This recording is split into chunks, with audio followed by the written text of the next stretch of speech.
Hi guys, welcome to বিয়েবাড়ি ব্লগের part 2। প্রথমেই দিয়েছিল লবণ, লেবু এবং স্যালাড।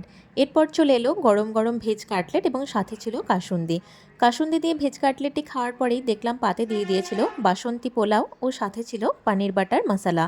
সেটা খেতে না খেতেই চলে এলো সাদা গরম ভাত এবং সাথে ছিল ভেজ ডাল ও একটা মিক্সড ভেজ দিয়ে আমি ভাতটা মাখিয়ে এবং ডাল দিয়ে ভাতটা মাখিয়ে যখন খাচ্ছিলাম, খেতে খেতে দেখলাম যে দ্য শো স্টপার মাটন কষাটা চলে এলো।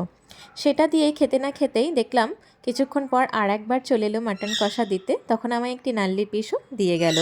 এরপরে ছিল চাটনি এবং পাঁপড়।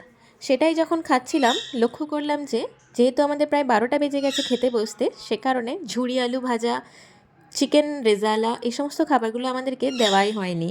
তো এরপর পাঁপড় দিয়ে চাটনিটা খেতে খেতেই তারপরে চলে এলো শেষ পাতে পান্তুয়া, যেটা খেলাম এবং খেয়ে আজকের মেনুটা শেষ করলাম। ওকে, থ্যাঙ্কস ফর ওয়াচিং, বাই।